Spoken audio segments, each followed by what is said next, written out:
Wake up, everyone! It's time for the Kids Corner. And I have a feeling that Mr. Jacobs' radio is going to be switched on, and we'll all get to join our friends on the Kids Corner. There's sure to be programs, songs, and tons of fun. So get ready! There's no telling what kinds of adventure and lessons are in store on this week's Kids Corner. Well, here we go! Once upon a time in a faraway land stood a noble mansion, both elegant and grand. Within this house live sisters, two mean and other nice. We fight. We quarrel. And argue. Wassaja sing to mice. Don't forget to do the dusting. And wash the window panes. Make our beds and breakfast. If you've got the brains. For you see, the elder ones were nasty, cruel, and vicious. They made the youngest do the chores. Like wash and dry the dishes. One day a servant came with a message from the king.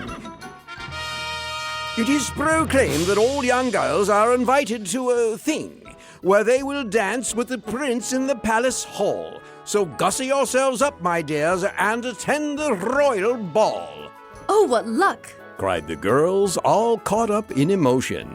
I'll bet that I will win the prince, his heart and his devotion. Not a chance, said the one who, of course, was older. And so began the bitter fight of which sister was bolder. And as the two used nasty words and pulled each other's hair, the youngest girl slipped away. I guess I should prepare. She washed her face and brushed her teeth and gave her hair a braid, then put on a lovely dress, the best she'd ever made. Then from above she heard the wails of sisters mean and yelling. When they'd be ready for the ball, there really was no telling. It will be a while before we're set to go. I think I have time to listen to my father's radio. Mr. Jacobs, do you have more books like this? Yeah, they're great. I'm pretty sure I do. Let me go check. Hi, Carson. Hi, Monica. What's going on? Hi, Laura. Monica and I were talking about how many princess movies there are. There are a lot of them. Yeah, and then Mr. Jacobs said a lot of those stories were actually books before they were movies. Yeah, so he brought some of them out for us to read. Whoa! Cinderella, Sleeping Beauty, Belles et la Bête? I'm pretty sure that's Beauty and the Beast. I guess it's in French. Oh, weird.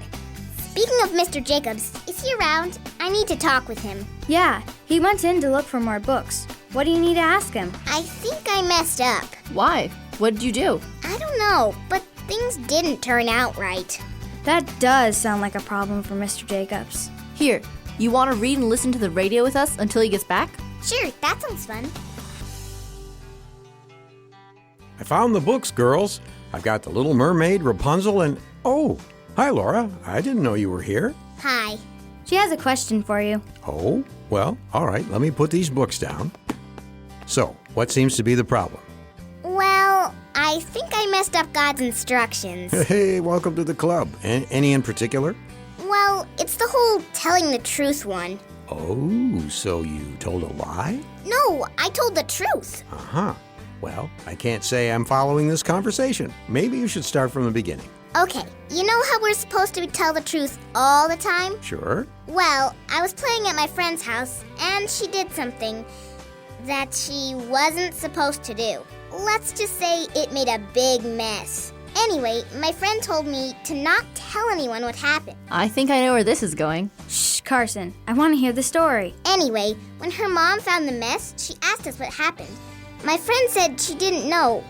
I told the truth. Good for you. That must not have been easy. I'm not so sure it was so good, Mr. Jacobs. What do you mean? It turned into a big argument, and now my friend is grounded and doesn't want to see me again for the rest of my stinking life. Stinking life? Her words, not mine.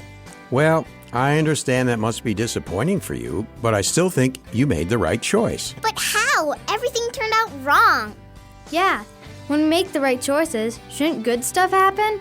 Well, I know a story in the Bible that might shed some light on this. I'll go look it up.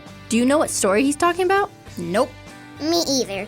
But I hope it helps me understand. Well, while we wait for him to get back, let's listen to another program. All right, I've got the story right here. Great. This story is found in the book of Genesis and starts in the 37th chapter. There once was a young man named Joseph. So this guy, was he my age?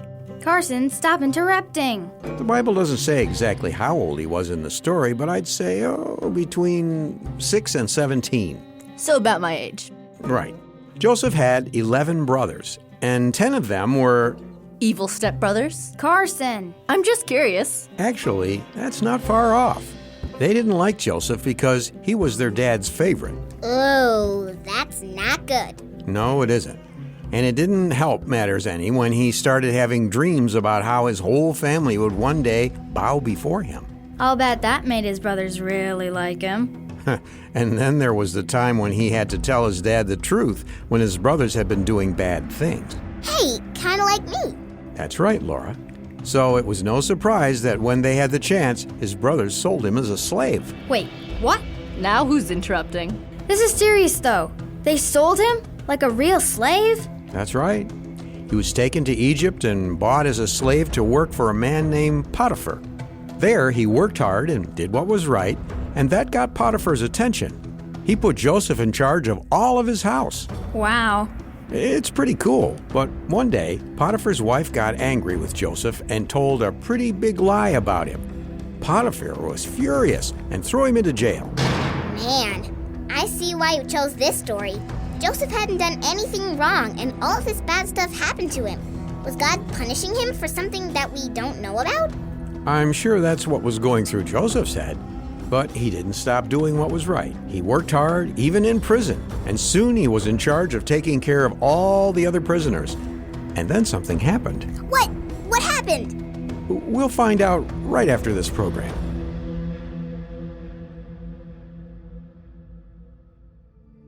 Come on, Mr. Jacobs. You've got to finish the story of Joseph. Yeah, that whole we'll find out right after this thing wasn't funny. This isn't a TV show or something.